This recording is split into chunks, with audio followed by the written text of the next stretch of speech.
Hey everyone, welcome to BetSperts Golf Players Championship Betting Preview Show. I am Ryan Noonan, excited to be joined by two of my BetSpertsGolf.com teammates. First, one of our Twitter OGs, Director of Content here for BetSperts.com is Andy Mauder. Andy, we're finally here. Yeah, we're making stuff. We're creating content. You have BetSperts Golf.com, and there's articles and previews up. Everything's free for a few weeks. There's going to be a bunch more. See, it's only Tuesday morning, and I say morning if you're on the West Coast, I guess. I'm just trying to buy us more time by moving back a couple time zones, but there's a ton more to come this week. A lot of stuff from Ron, from you, Daigo, Ryan, John Daigo will be doing some DFS stuff. Not 100% sure how much we'll be able to pump out for Prize Picks and Underdog, but eventually not just regular DFS or what do you want to call that? OG DFS? What do we call just building your lineup of six? Traditional DFS, I think. Yeah. I think not just that, but there's been some really cool offerings from Prize Pick and now Underdog as well. So he'll have content surrounding that. We'll obviously talk whatever else you guys want. If people want one and done content, Ron has really started to bone up his first round leader model. That's a fun article that's going to come up. Ron's expanded his article on the quotes from the players every week, talking about what they're thinking, heading into this tournament or some of their thoughts on previous tournaments. So a lot of good articles. Check that out. It'll be in the show notes for how to get over there. Otherwise, it is just BetSpertsGolf.com. I'm put it in the notes if you're super forgetful. Well, as mentioned briefly there, also joined by our lead PGA analyst here at BetSperts Golf and 4for4. You know him on Twitter here as PGA Splits 101. We have Ron Kloss. Ron, we were talking about this for months, buddy, almost a year at this point. Could not be happier to have you and excited to finally turn on the cameras and talk shop with you every week. Hey, thrilled to be here. It's a great time for golf, exploding in popularity everywhere. So looking forward to this next chapter here. Before we jump into it here and get deep in the weeds here on the Players Championship, I want to tell you a little bit about some of the other stuff that Andy didn't mention going on at BetSpertsGolf.com, what's going on over there. Really, our goal is to be the first place you come when you're looking to bet on or play golf DFS. More premium content than you could possibly consume, customizable research tools that'll help you build better lineups, more profitable betting cards each and every week as well. It's no easy task to really set out to build tools that are competitive in the space. We know who those players are, and it takes a little bit of time. So while we kind of build and get that off the ground, we want to give you some of this stuff for free for now. So again, check out BetSpertsGolf.com. Everything that you're going to have for the players is going to be free. Don't forget to subscribe to the newsletter. It's going to keep you in the loop on all the ongoings that we have going on there. Eventually, we will be behind a paywall, and we'll have some significant discounts. We currently have significant discounts if you want to get ahead of the game and lock in some of that pricing that's on the site. I encourage you to go ahead and do so there. We also have an incredible offer that I am stunned that we're actually doing. Was not consulted with this offer, but I approve, I guess. Our partner site over at 4for4.com is, again, part of the BetSperts Media Group. I have a deal where anyone that buys a betting subscription over at 4for4 between now and the final round of the Masters. So you have a month, basically. The Masters is April 7th, basically a full month here until that happens. You buy a sub at 4for4, you're going to also get a betting subscription for BetSpertsGolf.com for free included in that. So we at 4for4 have basically anything you're going to need to bet. We have projections and player prop tools for the NBA, for the NFL, for college basketball. Our team is in the weeds right now with March Madness content. If you want to get involved in NASCAR content or MMA and NHL, we have a very, very active Discord that does not sleep. You can get bets and tail, anything that you want in there as well. You're also going to lock in early bird pricing. So right now that sub is $169. That's going to take you through February of next season, February of 2023. That's going to jump up as well after the Masters. So not only will signing up in football season for 4for4 be significantly more expensive, you're not going to get the BetSperts Golf sub as well. So for $169, 4for4 betting sub, BetSperts Golf sub, cannot have it any other way. We're going to want you there. We're excited about all that we have. And again, the tools are going to be a slow roll up, but we're really excited about some of the things that we have going on. Sam Hoppin and his team are working diligently to make our model, the best in the business. We're going to have, DFS optimizer very, very shortly as well in the coming weeks. So again, head over to 4for4.com/plans. Should also be here in our show notes. Find out how to take advantage of that deal as well. Yeah, for sure. And again, Ryan mentioned a paywall eventually. It is a premium site. There'll be premium content. But as we go and you go to betspurtsgolf.com, there still will be a bunch of free content every week as well that you'll be able to take in. So, and obviously you can just get yourself a free sub now if you go over to 4for4. Look for other ways as we go down the road to take in some of the free stuff. And eventually there's probably some contests you can win your way in too if you want to enter enough stuff. And then right off the bat, he mentioned some of the tools. The tools are a tough build. That's been a very fun project on our end. I guess we haven't talked a lot of this, and I've done a little on some of my media, but the tools, like building an actual really good projections model for a forward-facing PGA is very, very difficult. And Brett and Sam have done a very admirable job. Sam is even putting himself out there and putting his top 20 on Twitter. I know they had some good reactions. That I just saw somebody tweet that they were mad about Rahm being 10% in the market, or 10% in our model. He's like, he doesn't deserve that. Well, guess what? He's plus 850 at Bookmaker right now, and they're taking to win 50K. That'll probably, I think it bumps up to win 100K eventually. So that is a fairly liquid market where big money is flowing into, and plus 850 comes out to like 10.5% implied probability. I know I'm not taking the VIG out of that, and it's applied differently in different parts of the market, but 10% is probably not that far off the sharpest part of the market for Jon Rahm. And I think that's probably where we'll start. This is a super good field, but I think you want to talk about the tournament in general as we head to a very scenic. I think even like casual golf bettors, if you showed them, the 17th, they'd recognize it instantly. Right. And 18th is just as interesting, especially come Sunday. You got to hit that tee shot. We saw JT, tickle the edge last year on 18. So Ron, I know you've been in the weeds. Obviously, this is kind of your go-to and your specialty, and where you're a rock star at. Give us kind of just an overview of the course, what to expect this week. I know we have weather in the mix, and again, we're still 48 hours or so, 40 hours or so out. So it's hard to play, Brick Tamlin and, give a really detailed weather forecast, but it looks dicey heading into the weekend. But talk to us about TPC Sawgrass, P die tracks, and really what we should be expecting here with an absolutely loaded field.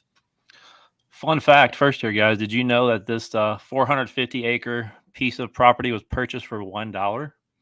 Oh, so that was something interesting I came across. Didn't know before. So, allegedly, this is the 5th major. 40 of the top 50 players in the world will be here.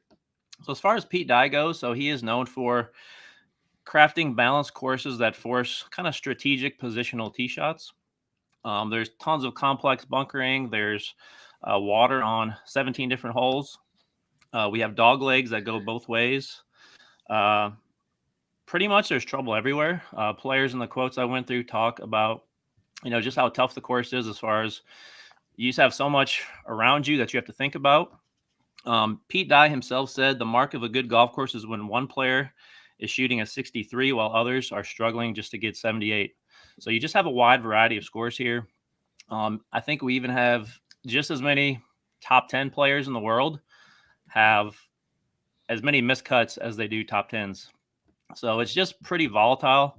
As far as the weather goes, definitely this week I'm targeting players who have that past history as far as good win players. Probably European players is, I think, what a lot of people are going to be going for here. So, that's a little about the course. What are your thoughts as far as the move from, we moved from a May tournament to a March tournament a couple of years ago. How do you think that that's impacted? Again, I know we have a really small sample of only 2 events because we lost 2020 with COVID.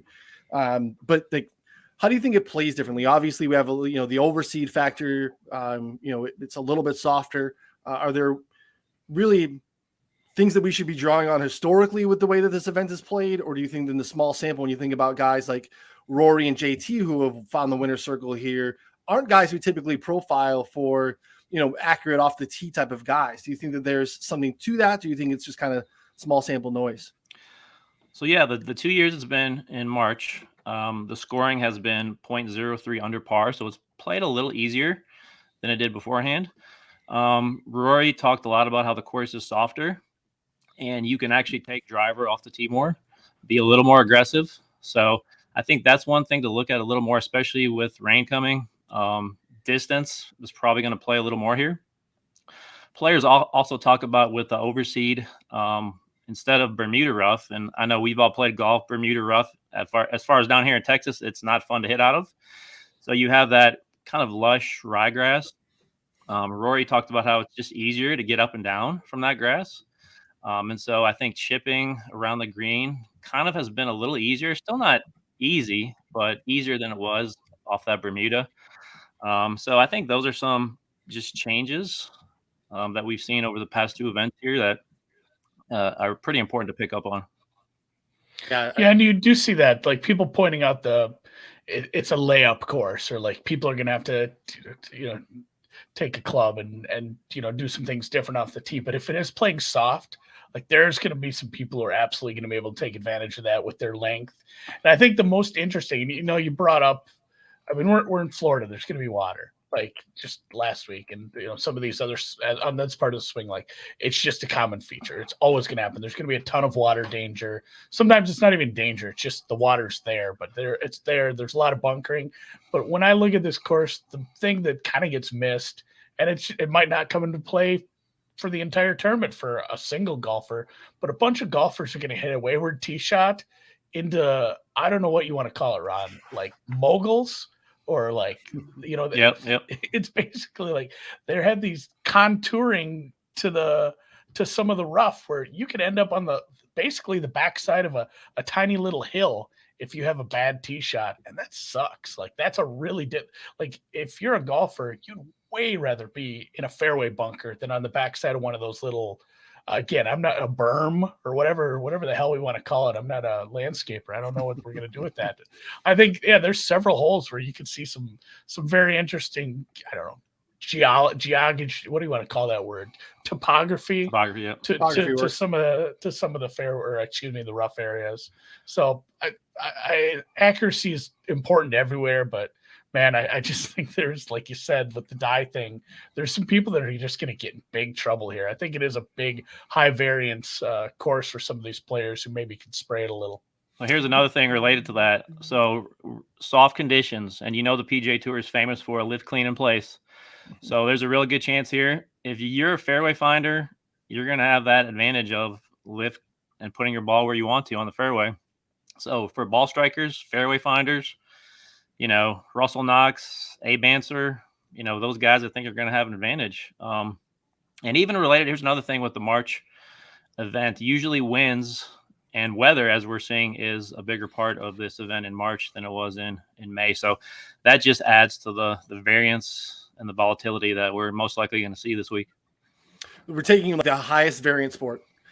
It's basically the highest variant track. There's as far as course history, when you look at leaderboards or there's really no one that's he just every year is an auto at Sawgrass. And then we're adding weather to it this week too. So it's a very difficult event to cap because the range of outcomes is fairly massive. If you happen to have a taste for missed cuts and missed cut bets, you probably get some pretty solid plus numbers on some guys at the top of the board because someone will miss the cut here. I remember personally being very overexposed in DFS and having betting tickets on Patrick Cantley, who had nice Pete Dye history, is accurate off the tee, doesn't really have a lot of misses in his game, and found some water on Friday and was watching Saturday and Sunday like I was. So the most sure things here are very much anything but. So definitely adds an added wrinkle to the event here. So. And here's one more thing with the greens. So they're 100% Poa Trivialis this week. I talked to Superintendent Jeff Plotz, and he basically said there's no bent grass, and pretty much there's 5 or 4 other courses you can compare these greens to that are pretty much exactly the same. You have TPC San Antonio, you have Innisbrook, Scottsdale, and PGA West Stadium. So kind of those four. And there's some interesting players in the top 10 for strokes gained putting, especially one, Brooks Koepka, who is pretty high up there on those surfaces. So we'll talk more about him coming up. Yeah, let's talk quickly. High variance. Like, should we just end the show and call it a week? Like, the high variance course, the high variance field, and the weather. Like, I might just go. Is Lee? We got TPC Lee in the field. Just take him first round leader. Take Rahm to win it, and then call it a week. I think maybe that's where you're headed. Yeah, we'll be back next week. But I do think, like, I probably will be, and we'll get into like bankroll allotment or allocation. Like, I may be having a much lighter outright card before the tournament starts, because I think I'm going to take some of that and make a few plays on a few of the bigger names to miss the cut. I think there's definitely some high variance. High variance can be your friend in that market for sure. Well, let's get into that actually, Andy, because I think that's a nice transition for us. And I guess we could talk about specifically if this week's any different. But how do we really approach a betting card in a general week? Are we do you tend to be more heavy on the outrights? Obviously, there's that win or nothing mentality that comes along with that. You have to be able to stomach long losing streaks because you're picking one guy out of sometimes 156 golfer fields. Very difficult to do. Obviously, you can cross off 20, 30 names every week. The guys don't actually have win equity to compete. But are you mixing in, finishing position bets? I know you like matchups. How do you really decide to allocate? Do you have something that you set at the top, Andy, or do you kind of wait and see how the board plays out and see how you like the week? I think just the main thing I've learned throughout betting any sport is try to just identify value and bet it. So I hate like saying, I bet too many of this bet, or I bet too many of that bet. I don't think you should ever limit yourself and like, oh man, I just have too many matchups this week. I don't want to be that. And again, if it's a bankroll management thing, or if you're feeling overextended, then yeah, maybe I'm wrong and you should lay off and move your threshold up a little bit, fewer. But there is something to be said for negative correlation, and that's where I will draw the line on some of these. Like, you can't bet 15 top 20s, I don't think. Just eventually every one of those you win makes every other bet you've placed slightly less, EV. You've created one less spot for all those other ones to win. It's like when we used to, and these were so fun. We used to do these to make the cut parlays at Five Dimes used to offer this. You can do a 25 team to make the cut parlay for the Masters who do it every year. And then we finally realized like we were just fighting math. Like every person that made the cut was making each of the other 24 legs harder to make the cut. And we were certainly not getting a good number on those at all. So I think in those like positional markets, that is the only spot where I will limit myself. But otherwise, like outrights, sometimes I'll play one, sometimes I'll play 8. It really, really depends on how I feel about some of the prices in the market, and if I think we're getting good prices early on. Honestly, the weeks that I've played the most outrights feel like they were early in the year last year when we had like 4 tournaments, Noonan, where the first or second choice in the betting market withdrew. Like on a Tuesday. Do you remember that? Like Rahm did it. And then I think maybe there was DJ at Pebble, I think. Yeah. It was like from January and February, it happened 3 or 4 times where you had I call it the golden hour, where you have a window where the bookmakers just don't update. And this guy, let's say you got Corey Connors sitting at 28. In an hour, he's going to be 23, 24.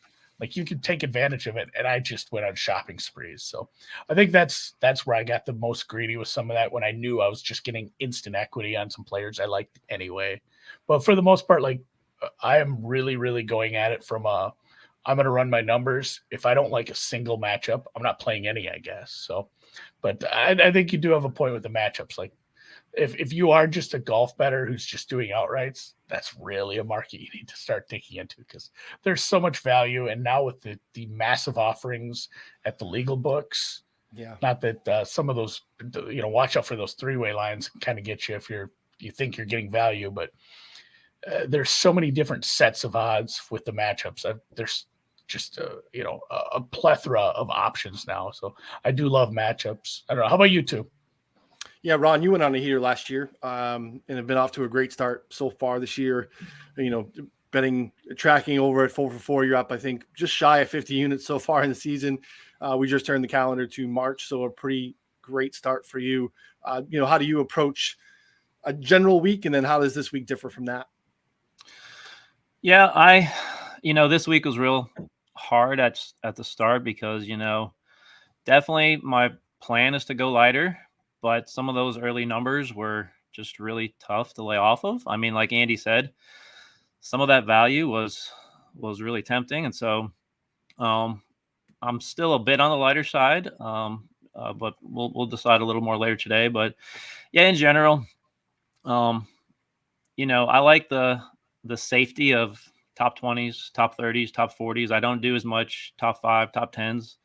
A couple things that have been helpful to me is, as far as the model that I run every week, if I'm doing top 20s, I'll take my top 10 in the model and I'll kind of analyze those and I'll see where the value lies. Same thing with top 40s. I'll look at my top 20. Like Andy said, he didn't want to go down much farther than that.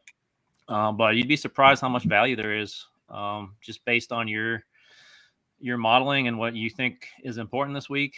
And so, yeah, definitely outrights, finish positions, and even the occasional, nationality bet. Like this week, Alex Noren, top Swede, plus 100. God.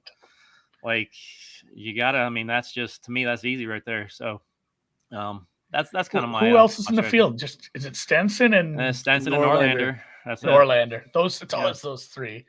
I've gotten bit by the Swede market once, and Ron made me think of something quick too, as far as, and I think this will be the next question. I'd love both you guys to answer because I'm going to give my answer, but it does sometimes, it is affected by the field. Like 2 weeks ago, where I was taking, I was finding guys who are like 5-1 to top 40. I mean, these are bottom of the barrel, 250 to win, 300 to 1 kind of guys to win. Like I felt their market was off. And I just talked to Alex about this with tennis on the morning show. It's like, sometimes the market's off for a tennis outright, but man, do you really think you're getting that 200 to 1 tennis outright home? Sometimes it's better to take in a bracket, and that's bracket. So you can take to win their quarter price. And, it's the same kind of thing as like, hey, this guy probably shouldn't be 300 to 1. It's more like 125 to 1, but that's still a lot of golf tournaments you'd have to play to get that one winner home. Whereas those top 40s are super tempting. And again, 2 weeks ago when there was, I'll just say it, a shitty field, and there was some high variance probabilities. You had some guys with some big numbers that I took for top 40s that I'm not going to be doing in a field in a course like this.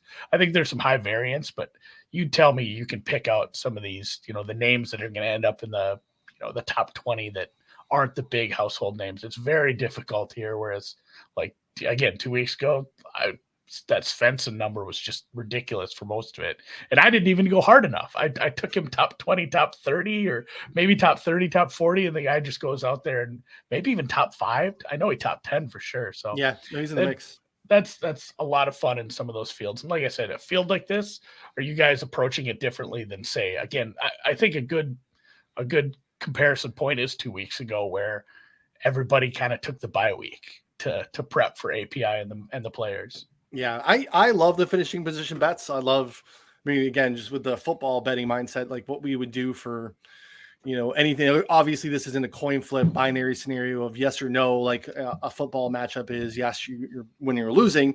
But when you're getting into these guys, like Andy's pointing out, like if I'm really on a Russell Knox this week, do I think Russell Knox actually wins this event? No. But do I think Russell Knox can be in the mix a little bit? Yeah. So like if I can get a 2-1 on him to top 30, top 40, I don't really need him to get the car home. I just need him to show up and, not blow up Thursday, Friday, and then kind of stick around a little bit. So this week I will probably be even lighter though on those bets because of the nature of the event, because there are so many, high profile, chalky trunk slammers, if you will, because of just how this place, handles and spits out golfers. So it will be a little bit lighter than a normal week for me, but that is typically the majority of my card is the finishing position bets, and really trying to find not only value that I think is, value on the board, but really value compared to other books. So I think that is a key too, is obviously having, it's difficult to have large amounts of money down at all the books that you possibly can, but man, it is absolutely vital. You're not going to find a huge difference in the outright markets. There are differences from even your domestic books from here to there, but man, as you start to work your way down, top 5s, top 10s, top 30s, you're going to have these massive discrepancies. We had it a couple weeks ago. It was at Waste Management with Brooks. Yeah, came in terrible form, but he was 11-1 for a top 5 on FanDuel. Thank you to our friends over at FanDuel. He was 5-6 everywhere else in the market. So it was almost just an auto bet based off of the price. He came in third. It wasn't necessarily something that was going to be on my radar ahead of time, but because it was such an egregious price, you have to be able to be in position to take advantage of those plays when they present themselves. And, shopping the best of the number is something that we're going to try to do for you here at BetSports Golf. We're going to ideally, I know we're working on some tools research pages that'll be able to have that for you. You can come to one of our pages and shop those domestic books here in one shop, so you don't have to, close book, tabs and tabs and tabs, because that is definitely something that is crucial to be able to get down the best of the number. So they're key. Yeah, and I will just say, like you guys just said, I think this week will be very heavy on matchups for me, especially in tournament matchups, in tournament 3-ball. Once you can actually see how some of the guys are handling this course and how it plays, like we're giving you our best guesses on, like, hey, it should be soft, and this is what we should see from the greens, and based on the lack of the overseeding.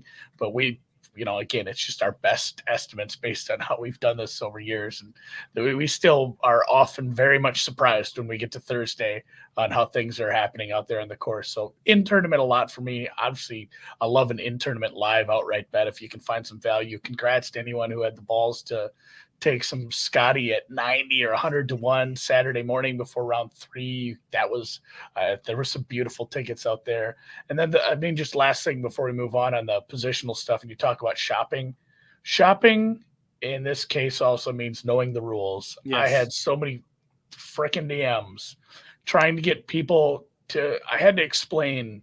I basically have a master's in dead heat rules now, because I've had to explain it so many times. Like, people don't understand that there's 3 things going for it. It's not just how many people tied, but how many people tied for how many spots were available, and then take your odds. Because he's like, some guy made a bet and I think he got back, he didn't even get a stake back. I'm like, yeah, there was like an 8-way tie for 2 spots, and it wasn't big numbers. So yeah, you get like, $30 back on 100 that you bet. You can very much lose money when the dead heat rules. So like, if you go for one book to the next and you say, hey, their top 20 prices are way worse, like across the board, there's almost, it's not a certainty, but there's a decent chance that they just pay ties in full.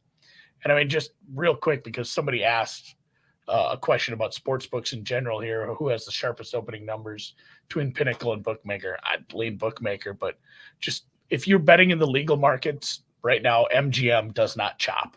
Yeah, like know that it's going to be a worse price for the most part. But if you're doing like a top 5 where there's a higher probability, or you think, maybe there's a tournament like Detroit where the winning scores can be 20 under and you have a wide distribution of results, that's one thing. But at a really tough, you go to Memorial and somebody might finish 2 under for the win and it gets tighter. I think that's a spot where you look at a book that doesn't chop up and do dead heat rules. And in the offshore markets, I know Bovada doesn't do ties on that sort of stuff. Everybody's going to do it on first round leader. Don't think you're going to get away with one there, but yeah, know the rules when you are price shopping.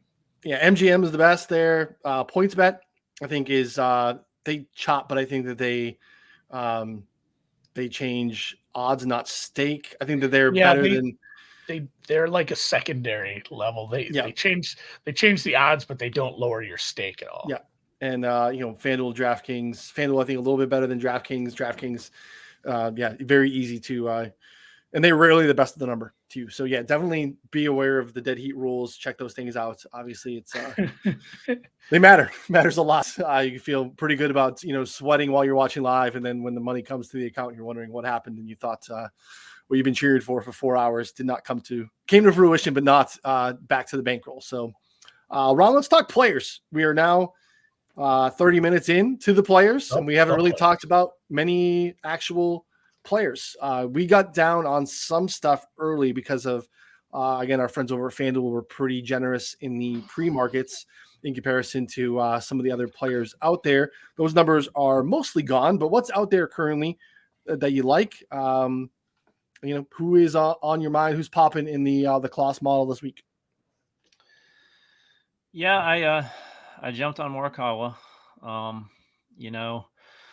With ball striking, I mean, you're going to hear that a million times this week. Obviously the best in the world. His ability to just target flag sticks. I mean, even on a Pete Dye course where you're challenged to almost hit your tee shot towards the trouble, because that's kind of how he set the course up, where he wants players to be bold off the tee. I have no trouble saying Morikawa using driver more than other players just because he's so accurate. And so just, the putting people will talk about, but he's actually gained 11 strokes putting his last 3 weeks. So if he's making improvements there, he's gained 7 strokes ball striking at this course last year. I know he didn't finish high because his short game was so bad, but he's kind of where I started, and I jumped on that, 16-1, which I think is still out there. So he's kind of where I started on the top here. Yeah, it looks like Superbook and DraftKings still have 16s, which is nice out there. Do you have any thoughts around, and this is kind of a general thought in the DFS space, do you apply this to betting at all? Do you try to skill stack?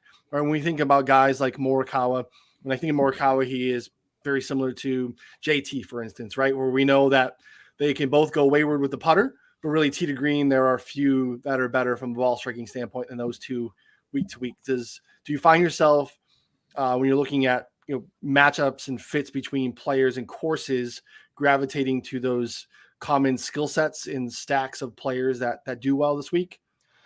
Yeah, that's a great thought for DFS. You can get so creative with that stuff. You go with the lineup of, Morikawa, Zalatoris, you throw in Russell Knox, Tom Hoagie.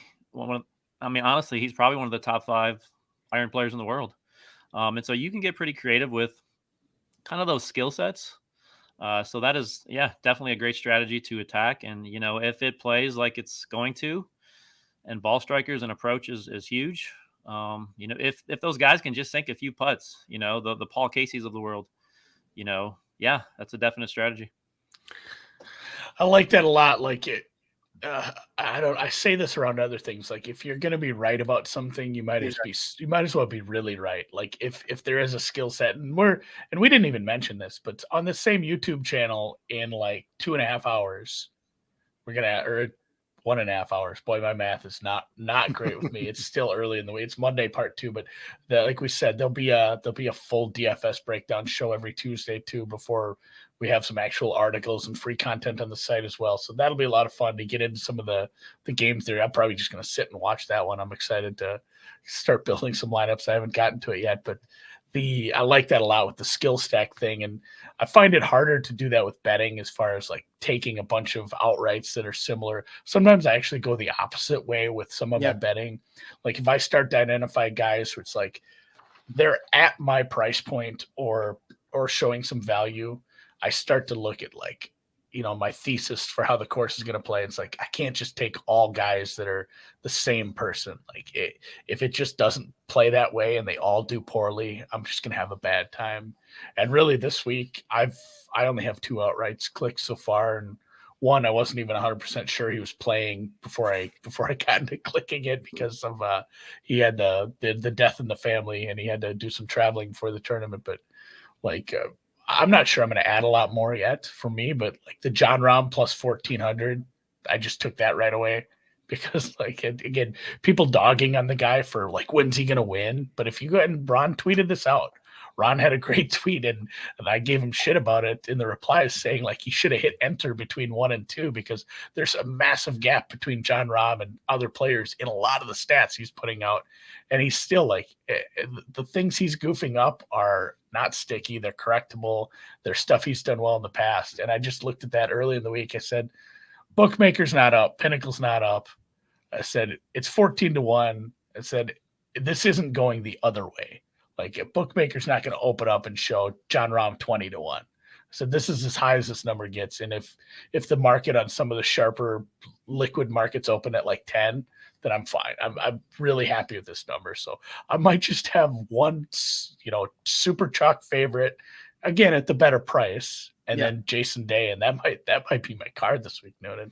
The Rahm stuff is wild, man. Like, even if you go like 30 days, he like leads this field, which is, we've already discussed. So, you can make the case that it is is good of, if not a better than a major field all the time. He is, leader in strokes gained off the tee. He's second in approach. I lost you there.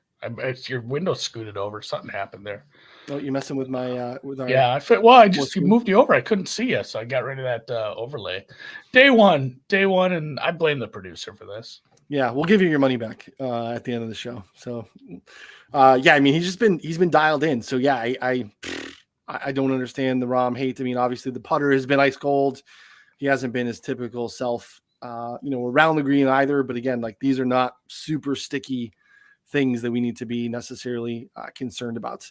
I jumped in on a handful outrights early because basically FanDuel eliminated the 30s and most of the 20s on the betting card early in the week, and got down on a handful of guys that I think make a lot of sense. My favorite is probably Daniel Berger. Now Berger, obviously, last time we saw him was kind of crapping down his leg at the Honda on the fourth round. Had putted really well all week, but again, been dialed in, is accurate off the tee. So really, if we think that accuracy off the tee is going to matter, he checks those boxes. Doesn't give up a lot of distance to do so. So the distance is still in play. We know we prefer him, Florida State alum. We prefer him here in Florida. We prefer him in the Southeast on the Bermuda.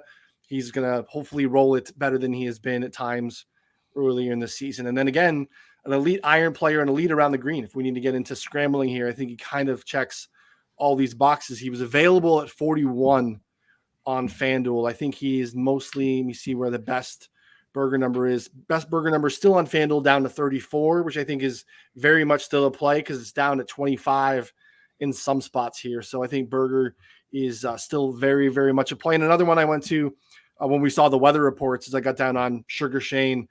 We know that, when the weather gets wonky, Shane Lowry is a guy that you want to, have in your pockets because, low ball flights, he's fine playing in the wind. We all remember that Open Championship where, everyone was just lucky to hold the green at all, winds blowing all over the place, torrential downpours, and Shane Lowry was dialed in that week. And he's obviously playing good golf as well. So not just a weather play, but again, had a top 10 here last year, played well at the Honda, likes Florida golf as well.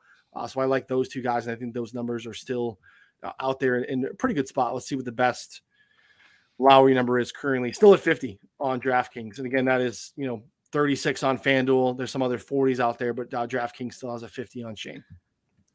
Yeah, a little jealous of the people that got Berger over 40. That's probably just a bad price for a guy who, I mean, he's not top 5, but he's top 10. Like, he's there. He's a very good. It's a lot different than a guy we were betting on at way bigger numbers. Last year, the year before. Like, he's got it. And again, it's like the Rahm thing. People dog on him for that final round, but it's like, how hard golf is, guys. Like, again, the people who dog on Rahm for not winning one, it's like, he's backdooring top 10s just left and right. You don't hear about him on Sunday because he's 5 groups back, but then in the long run, like, he ends up 8th, and it's an incredible skill to play at that high of a level constantly. And yeah, he will pop eventually. Just the markets know that too, and it's not profitable to bet a guy at 8-1 every week. Ron, I'm going to give you. Oh, go ahead. No, I was like, one last thing on Berger. So I got him too at 41. Yep. But just in this weather, especially if the winds. Now it looks like the big wind day is going to be Saturday. gusts up to 50 miles an hour. He is known for kind of that low ball flight. That last tournament, they constantly showed him hitting those low stingers off the tee. So I think that's going to play really well in these conditions. And he's a fairway finder. I mean, in my model, he's 5th overall in kind of driving performance and accuracy. So that's going to be big this week. Yeah, of the elite guys, you think Morikawa, you think of Berger as far as being able to, not give up a ton of distance. They're not guys you profile as absolute bombers, but they still are accurate off the tee while still being, elite and skilled everywhere else. I want to get your thoughts, Ron, on a couple of other guys that I think are pretty interesting, and then we can get down to some of the other bets you made. I also placed a bet on Scotty Scheffler on Sunday morning before he obviously went on and won. Again, I don't know why I feel less good about having a 29 on Scotty after he won than I would because you just don't see guys not named Tiger Woods going on and winning back-to-back events very often these days. And again, he just has one in his card from, a few weeks back in Phoenix. So thoughts on Scheffler, and then thoughts on Dustin Johnson. I don't think anyone wants to bet Dustin Johnson. We'll get to that on the DFS show. No one really wants to, roster Dustin Johnson. It's just weird to see DJ. He was hanging around at that 41 number. He's pretty much 30 to 35 everywhere across the book. Thoughts on Scotty at that price, again, knowing that he's coming off of a win? And what are your thoughts on DJ? Where is he kind of popping in some of your early stuff? Yeah, I'm guilty on the back-to-back winner thing too. I wouldn't have made the bet if I. Yeah, no, I know. I made it Sunday morning. It's wild. It's weird how that works in our head. Yeah, I'm looking past him this week a little. He missed the cut here last year. I know that doesn't mean much here. He does ride high in the model. I'll give him that. It seems like, again, a good course fit. He can be loose off the tee at times, which is a concern here. So I wouldn't fault anyone. I mean, definitely finishing position. You always worry and think about, the guy coming off a high like that, how dialed in will he be, especially in these conditions, as far as DJ, I just can't get to it. I texted some people yesterday that 40 was so tempting. I think it was you, Andy. I looked at it too. Yeah. And I just said and then I thought back to every time I've watched him play this year. It's he might be the ultimate in, motivation isn't the ultimate factor for everything, but he might be the guy where it's the biggest part of my handicap around a single golfer. And I can't get behind him. You give me a 50 or something, I might just have to do it out of principle. But even at 40 was close. It was damn close. Now you said it too, for sure. Yeah, he's lost on approach 5 of his last 6 events. The putter's kind of gone cold. But yeah, I stared at the number for 10 minutes and I had to move on. I did take him top 40. He was plus 100. So I'll take my chance with that one, and maybe he'll put something together to get through the cut. But I don't have my hopes up for him at all. And it's funny too, the back-to-back thing. I think people often group that with back-to-back at the same tournament. And those are just really 2 different things to me, because people, one is absolutely a mental block, a heuristic, cognitive bias, whatever you say. People say, I'm not betting JT. He won it. He won this last year. It's so hard for a guy to win the same tournament twice, 2 years. No, it's hard for a guy to win a tournament ever. It's very, very difficult. The best in the world only do it a couple times a year. It's it's not hard to win the tournament because he won it last year. It's hard to win a tournament because it's hard to win a tournament. And that should be separate from the back-to-back thing. And like Ron said, coming off that high, it is way different. There are some guys who you can tell that guy partied too hard, or that guy just coming off a maiden, coming off a really big, a major win. That's why a lot of those guys just withdraw the next week. They just straight up know, hey, I just made $1 million. Why am I going to go out here and play when my head's not completely in it? So it is hard for me to take a guy, even if he's popping. And then the secondary part of it is, like Ryan said, you bet him at one price, and then you look at the price he's at now. Unless you do it before he actually wins the tournament, you're probably getting a worse part of the market because of the market sentiment being incredibly high on a guy who just won twice now. It's Scotty Floodgates now, though. I just worry the guy is just all of a sudden he's gonna be the promised prince that we've had for 2 years here. He just looks so confident on Sunday too, right? Like he felt like he was playing with his caddy a little bit. Like there was like, he didn't feel the moment where we saw like Woodland was obviously very tight, and there was, Vic couldn't get a putt to fall, and then we saw, Horschel kind of stammering back in after giving it away on the front 6 or so. There was just something about the way that Scotty was not only playing, but like the way that he was carrying himself. I think obviously having been there a couple weeks back, you feel pretty good about yourself. You've kind of, ripped the Band-Aid off a little bit. So yeah, maybe it could be Scotty Floodgates. I'm not quite sure, but I don't know that I would make it now. But again, there's the 29 still out there on FanDuel. They probably feel pretty good about it because it's moved everywhere else to basically 20 to 22. So, again, I'll continue to rest myself comfortably every night with that closing line value. And hopefully eventually at some points, the golf closing line value will be better to me than the NFL closing line value was. Yeah. It's nice this little period of time before the tournament actually starts. Because like I said, I went on a show and said, I'm betting Rom because I think Bookmaker is going to end up under 10 and I'm getting a great number. And like from now, or when that actually happened until the tournament started, I feel great about being right. And then Rom is going to just eject and none of it matters. It's funny how that goes, but that's all you can do pre-tournament is just get yourself in a good position. So and again, the DJ thing still bothers me. One of these weeks is just, he's going to do the thing where he's going to remind you why he was the best player in the world not that long ago. And I just don't know what it is. That was my only worry, is he can be a little motivated by a big fat purse. And this is a super fat, thick. I mean, this is the biggest money you'll see in a while. It's crazy. It's crazy what they're giving away. I mean, third place is over $1 million. Yeah. Like the fact that you can get that for just top 5ing is pretty wild at a non-major event. So I saw something where like all the top 36, top 40 or something like that are all making 6 figures. I mean, they all owe Tiger 5 to 10% every week. They should all just Venmo him, a chunk of change every week is just, gratitude payments while they can. So, I mean, it's 3.6 million to first. That's crazy. It's so much money. Yeah, like that guy is taking next week off. That guy's not heading to, what is the name of is it Innsbruck? Innsbruck. Innsbruck, yeah. All I can picture is that snake.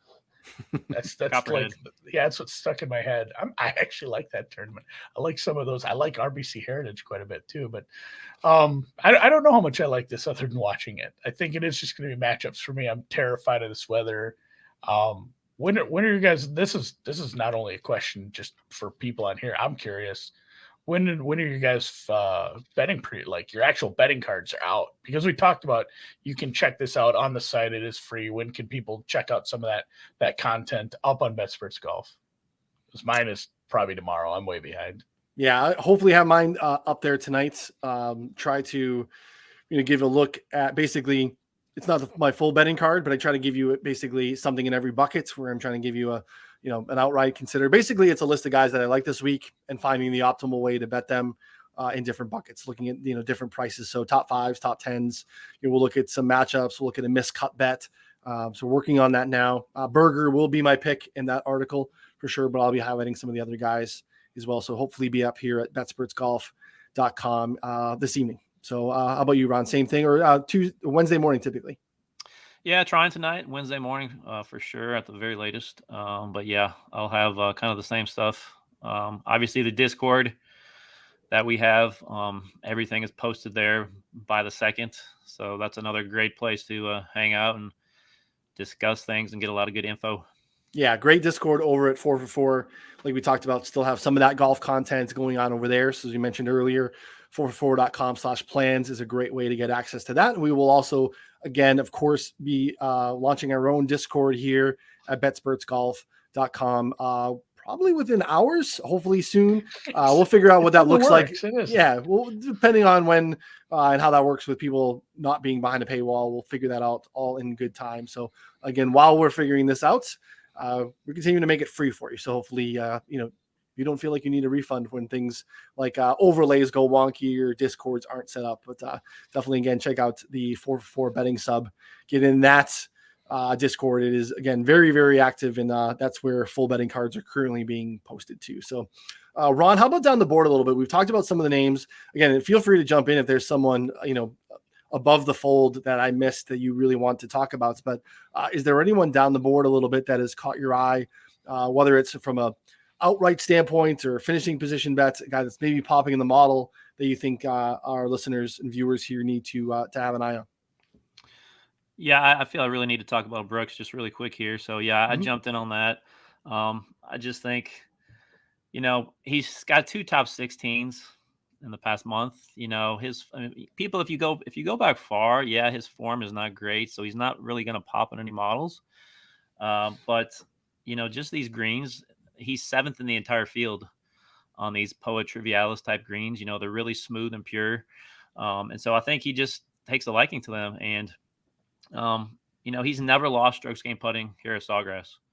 So if he can bring, that ball striking and that approach game, I just think at that price, I just had to jump on that at, I think I got him at 48. So going down a little bit further, I'm just kind of like you with Lowry. I just think the weather is something that you have to consider here as far as, European style players who have played in these conditions their whole life. Oosthuizen, 60-1. That's the one that I jumped on right away. I know the whole, he can't win. It's going to happen. It's going to happen this year. I just think these conditions, and he's been playing good. I know he's been kind of sporadic with his appearances, but he's another one that I really like. Alex Noren, 120. I just think he's way, way underpriced. I know a lot of people are talking about him.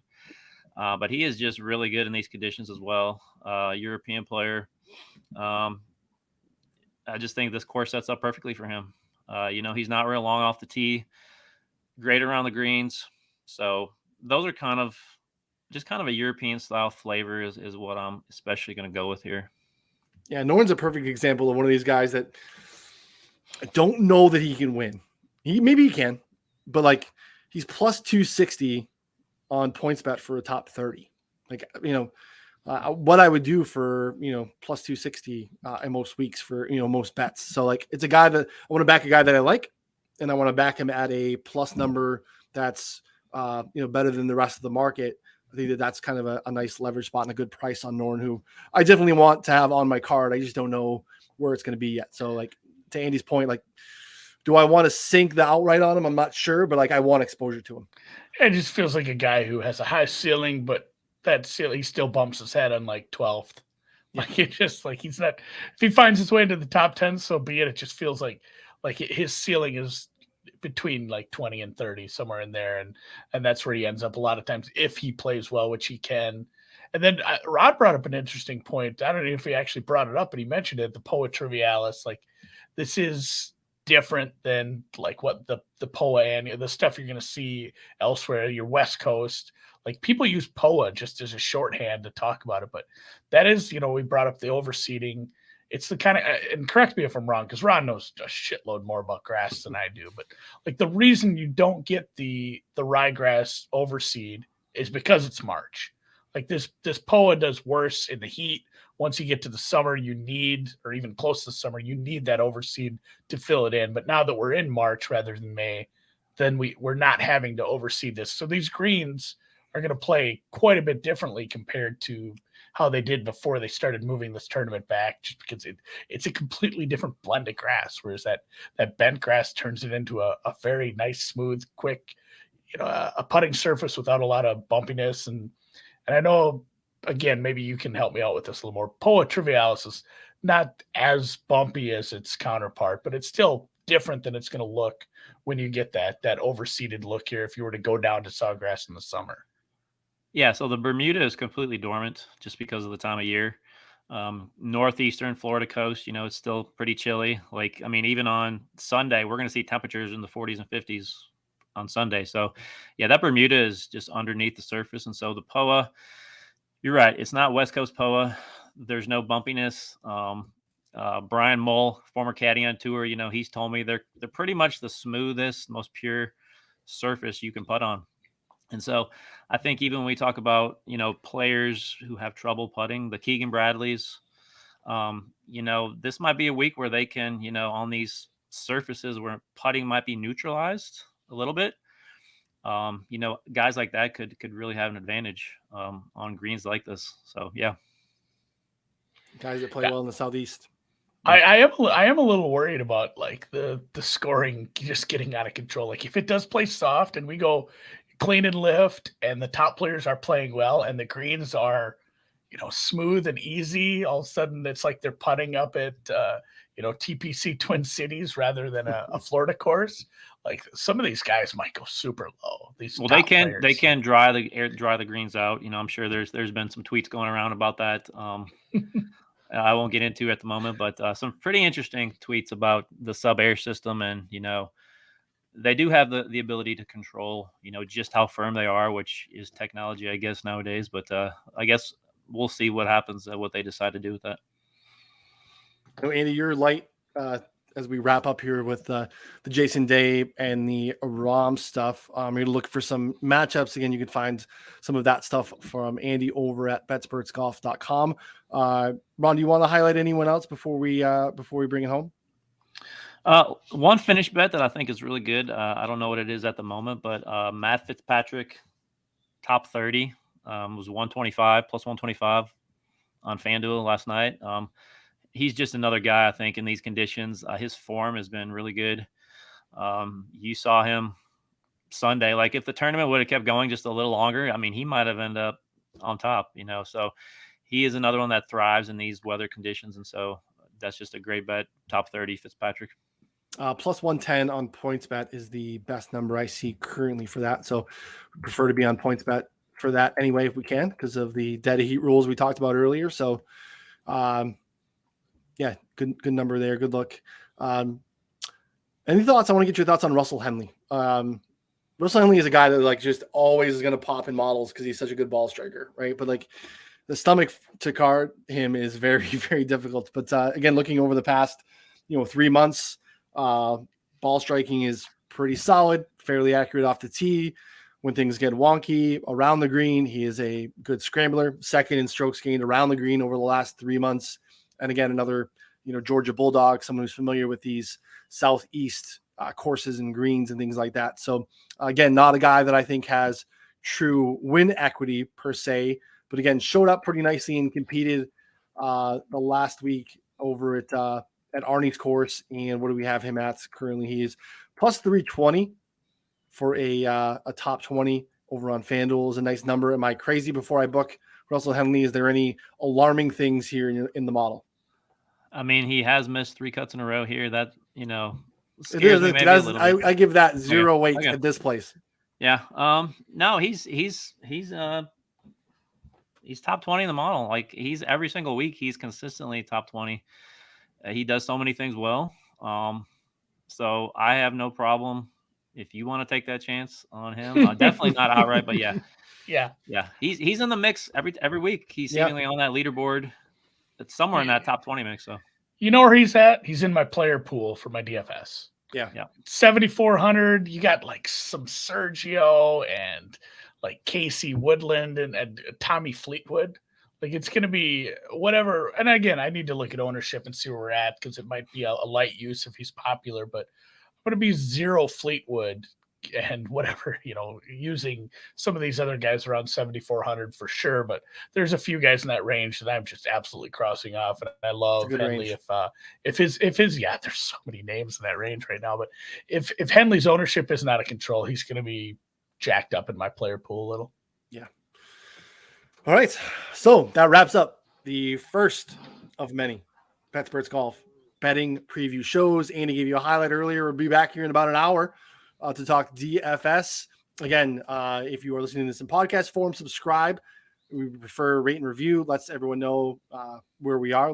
New show, trying to get off the ground. So any support is much, much appreciated. We're also doing this over on our BetSports YouTube page as well. Subscribe there so you get alerts. You don't miss a show. You can also find and tweet out there from Sam Hoppin, who is kind of working on a model on the back end. And while it's on the back end, we want to be very transparent and put it in the front end. And if any of the guys in the top 20 in Sam's model this week win the tournament, and again, the model's not perfect, but the top 20, you feel really good about the winner coming from that.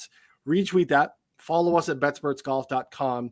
You're going to enter a chance to win a free $100 gift card to Fanatics. Again, all you need to do there is to follow and retweet. Pretty easy ask. We appreciate that. Again, check out the show notes where you can find lots of good information around the content, around the newsletter, around a lot of our promotions that we have with our friends in the space, Prize Picks, Underdog, all those things. They'll be coming. Again, I continue to keep an eye over at betspurtsgolf.com. So for Ron and Andy, I'm Ryan. We'll see you all soon.